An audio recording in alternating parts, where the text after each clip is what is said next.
xëy na li xawal àjjuma lu ñu gis mais te bu ñu tëb rek def ko parce que des années dañu def réclamation des années parce que préfet bi fi jëkkoon nekk muy Manel témoin la woon def na moom ay réunions yu bare bu ñu mosaan laaj lan mooy seen problème ñun nga xam ne suñu problème marine bu ñëw garder suñu frontière ak gendarmerie boo xam daf ñuy garder suñu frontière parce que suñu frontière gars yi dañuy dugg n'importe heure amul contrôle nationalité bu ne fiy jaar kenn du leen contrôle kenn du leen duñu xam sax ban nationalité nu leen neex leen fiy jaaree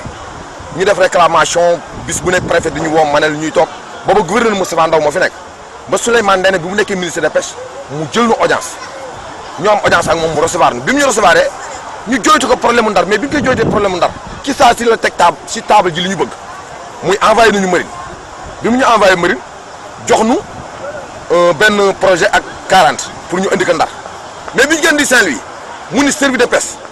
yéen métier bi da ngeen di boole ñi ko pratique ak ñi ko théorie da ngeen leen di boole ñu dugal leen wàllu administration ñu liggéey mais bi ñu ñëwee service de pêche dafa jël la nga xam ne moom la Souleymane Ndéné waxoon ci jamono Abdoulaye Wade ñu reye loolu waaw ñun ñu nekk ci benn dund boo xam ne dañ koy dund à chaque fois parce que li ñuy dund chaque fois mooy heure bu ne naar yi bu ñu bëggee gagné marché mondial kenn du tax ñu gagné ko ñun Saint-Louisiens ñooy tax ñu gagné marché mondial dañuy ñëw si fii si ñun bu ñu ñëwee jël ñu yóbbu seen réew ñu liggéey leen pare ñu gagné marché mondial ñun bu ñuy ñibbi si ak suñu matériel am na ñaari poste yu nekk ci yoon yi bu ñuy wax sàmm di ko wax njaago mais booy ñëw ñu jël sa matériel teer ka fa te liggéey nga participer ci seen ressource réew da nga participer seen ressource réew bu pare war ñibbi si ñu jël sa matériel teer ka mais buñ ko teeree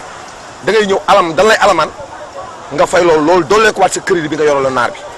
fii ñu nekk nii mais fii ñoo ngi ci gox mbaaj yaa ngi ci biir dëkk bi mais fii jigéen ñi sax daan gis kanat bi day ñëw ba fii jàpp gaal yóbbu te mënuñu d'accord di frontière ak benn dëkk heure bu ne bu ñu waxee dëkk boobu ñu fii ba Louga maaka moom mais fii ba Louga maaka moom ñun ñuy réclamer état di wax ak état di def lu ne ba suñu marche ajuma bi avant ñuy marche réunion noonu préfet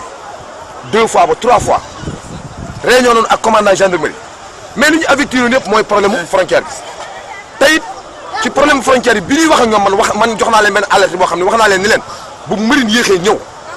kanot bi dana fi dugaat jàpp gaal matul 4 jours kanot bi dugaat fi jàpp 7 gaal. 800000. waaw laajaat ku ne 800000. ba fi mu toll nii am na 7 gaal yu ñu fa jàppaat ñoo ngi leen aj foofu ba fii ñu taxaw nii di wax ak yow nii ñu taxawee nii di wax ak li xew ajuma yëpp gis nga bu état Sénégal yéexee réagir andi fii marine ah kanot bi dina dugaat fii jàpp gaal ñoom dañu mel na luy manifester affaire boobu te nag xam nga ñu loo xam ne day mën na jur révolte ci réew mi parce que dafa am benn affaire boo xam ne moom la ñu bëgg gis nga Macky Sall heure bu ne ba mu foloo ba léegi ñoo ngi dégg mi ngi wax baykat yi mi ngi wax enseignants yi mi ngi wax ku ne nee na day wut ay day jeunes yi taxawaale daf leen di jël pour emploi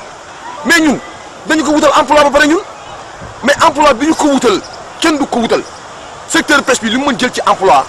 amul benn secteur bu ko mën jël ci Sénégal mais lan moo tax Macky Sall mënuñu reconnaître boole ñu comme nit ñi mais permis de pêche la ñuy wax mais dañuy participer ci réew mi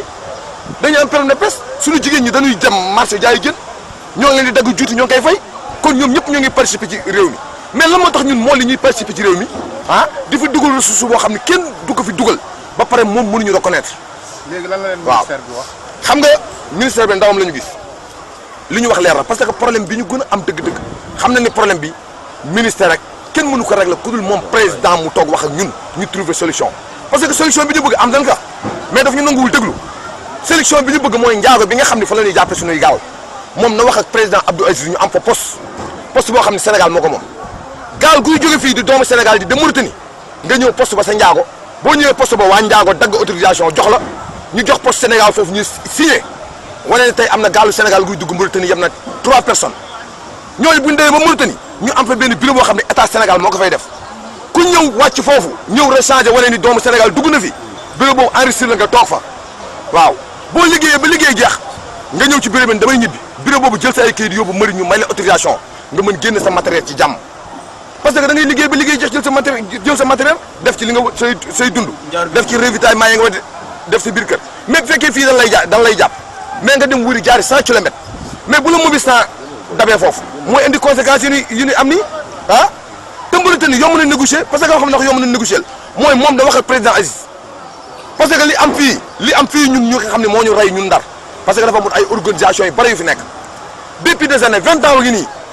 lu ëpp na sax 20 ans man ba mu juddoo bi léegi mag ñi fi nekk ñooy dem di négocier problème pêche mais dara mënu ci sotti xam nga léegi lu ñu bëgg jox nañ leen cër ñooy suñu ay papa mais dañu bëgg ñu toog nee bàyyi nu ñun jeunes yi ñu régler suñu problème ak état Sénégal parce que dañu bëgg ñu boole nu comme ni ñuy boolee ñëpp reconnaître nu xam ñun ñooy ñan waaw Macky Sall bil yi muy jël li mu wuti woon bitim réew mais bi mu ñëwee avant muy ñëwagul sax mais ku ne ngi def ay projet est-ce que dégg nga moom ñun moo li ñu bokk si projet bi bokkuñu si projet bi gardel lu ñu moom suñu géej ñëwal baliseel na ko ñu xam ne fii noonu yem ngay saytu sa ay doomu réew ñaata yoon la Macky Sall yebal ay doomu Sénégal dem intervention beneen réew mais da ngay def intervention mooy beneen réew te sa ay doomu réew bëgg intervention pour seen sécurité yow mënuloo ko ah loolu nag la ñu bëgg